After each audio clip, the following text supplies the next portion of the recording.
Aujourd'hui, dans 2 minutes pour parler d'eux, on va parler de Kung Fu Panda, un film sorti cet été dans les salles faiblement éclairées. Kung Fu Panda, il est quand même sorti au début de l'été. Enfin, ta critique ciné, là, elle est un peu vieille.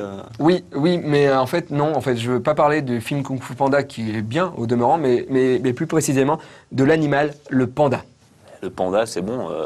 Tout le monde connaît, c'est un animal en voie d'extinction. Voilà, qu'est-ce que tu veux en dire de plus, quoi? Non, mais là où je veux en venir, c'est que le panda est un animal tellement con qu'il mérite de disparaître de la surface de la Terre. Bah, c'est un petit peu méchant quand même, là, c'est extrémiste. Hein.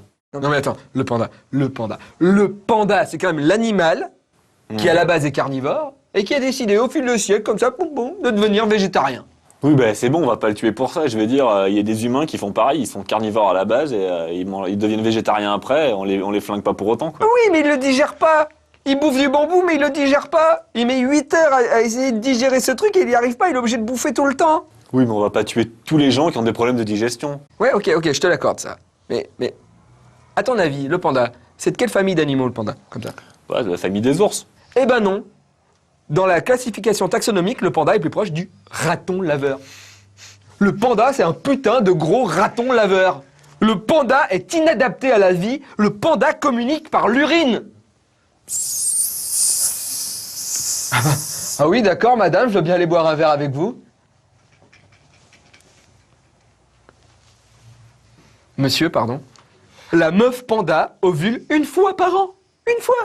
Faut bien viser, hein. Ah. Je crois que j'ovule. Certains mâles n'ont aucune libido. Chez les humains aussi. Oui, c'est vrai. Ils se reproduisent entre frères et sœurs tellement ils sont peu nombreux. En Ardèche aussi. Le panda meurt très souvent dans des pièges pour animaux qui lui sont pas destinés. Oh là là, mais qu'est-ce que c'est que ça? Un bout de fromage sur une tapette géante? Oh là là là là, je vais me régaler! Le panda accouche hyper rarement, mais quand il accouche, souvent il a 2 bébés. Et la maman panda, au lieu de se dire « Ah, j'ai 2 bébés », elle se dit « Ah, je vais en laisser mourir un ». Un panda, c'est énorme, un panda, c'est énorme. Oui, c'est énorme. c'est Et vrai. leur bébé, ça ressemble à des petits chatons, grands comme ça. Ah, mais c'est mignon, les chatons. C'est tout rose, c'est aveugle, ça piaille tout le temps. Et c'est incapable de se débrouiller tout seul pendant 4 mois. Bah, c'est pas mal, je veux dire, les enfants des humains, ils sont incapables de se débrouiller tout seuls avant leurs 16 ans, au mieux. Ok, d'accord. Mais le bébé panda, pendant les 3 premiers mois de sa vie, est incapable de faire pipi et caca tout seul. C'est sa maman qui est obligée de l'aider avec sa langue. T'es en train de dire que là, pour qu'il fasse popo, il faut qu'elle lèche son petit cul avec ça. Les pandas, c'est validé ou pas? Kung Fu Panda est un très bon film, je vous conseille de l'acheter en DVD et de ne pas le télécharger sur internet. Kung Fu Panda, c'est validé. Aujourd'hui, dans 2 minutes pour parler d'eux, on va parler de Kung Fu Panda, sorti dans les Dans les fabriques de pandas. Dans les fables obscures. Fermez vos gueules. Là où je veux en venir, c'est que le panda est un animal tellement con qu'il mérite plein de choses.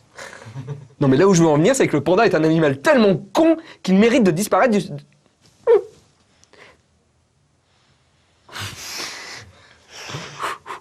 Non, mais attends.